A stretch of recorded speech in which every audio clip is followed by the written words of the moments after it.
saya-saya nga ng Thanksgiving ng Can't Buy Me Love cast matapos ang big success ng kanilang palabas. Kumpleto talaga silang lahat, pati si Tita Nova present at nakisayaw din. Panoorin ang mga masasayang kaganapan.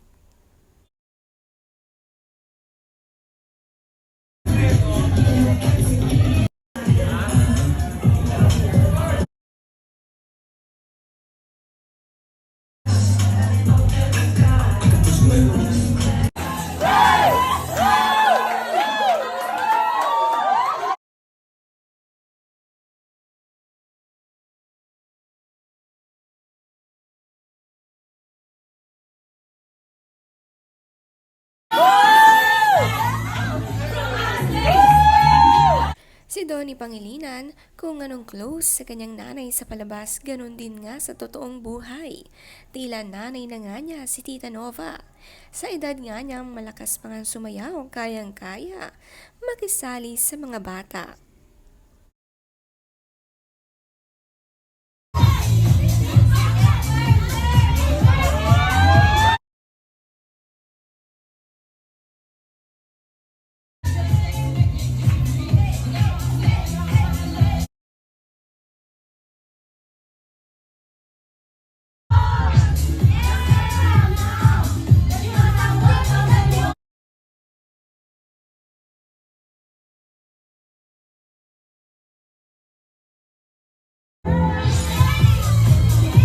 Kilig naman ang sayawan ni Donnie at Belle. Ang mga kasamahan nila, lalo na si Rufa, kilig na kilig sa kanya. Dahil sa nalalapit na pagtatapos ng kanilang palabas, nag-party-party na nga sila bilang Thanksgiving sa lahat ng kanilang mga staff at cast.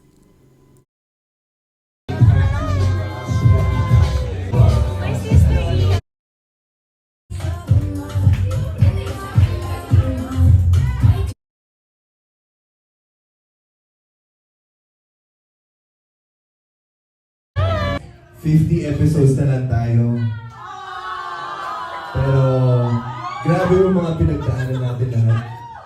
Ito nga, yung buhok bibig ko, grabe rin yung pinagdaanan. Pero, para sa inyo, gagawin natin lahat. And I just want to let you know that Can't Buy Me Love will always be in our hearts. We can't buy love, but we can earn it with each other.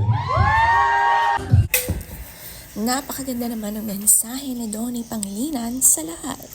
Grabe daw ang pinagdaanan nila. Ngayong naka-100 episodes na sila at may natitirang 50 hanggang sa huli, sama-sama pa rin.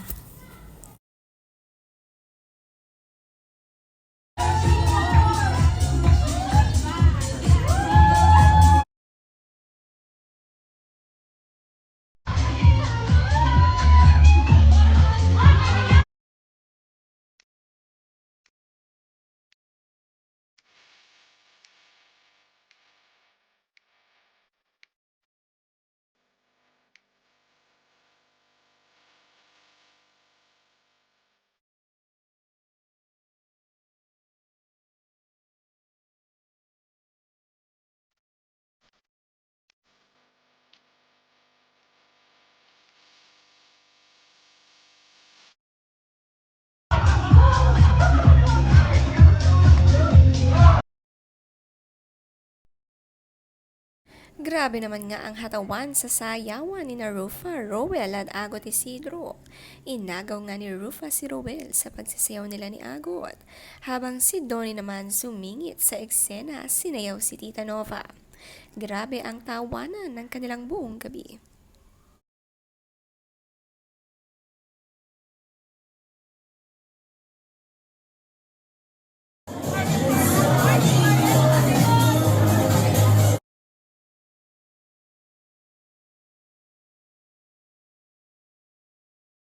May binabalak na naman silang tatlo at kasabwat na ni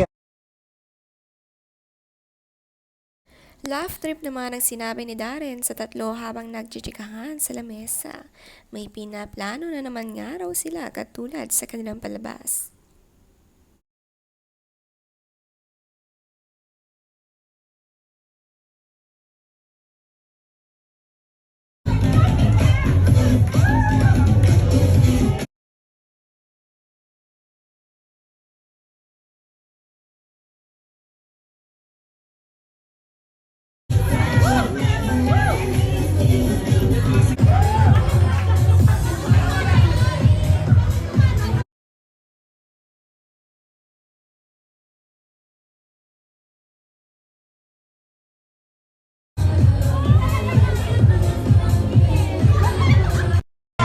Si Irene Chu, Maris Racal, present din sa sayawan at party. Nakakatawa ang ginawang lasing sayaw.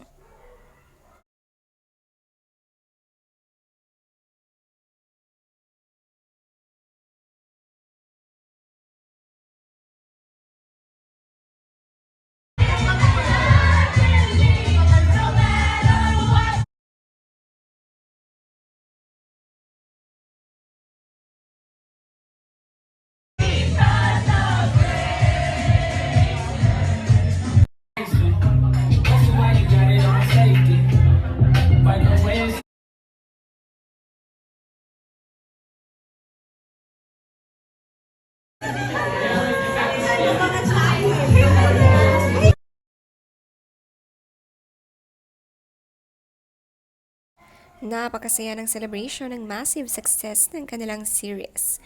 Mamimiss nga nilang isa't isa at lalo't halos araw-araw silang magkakasama. Ilang episodes na lang nga kasing ang natitira at tapos na nga ito. Ready on to the next na nga ba sila?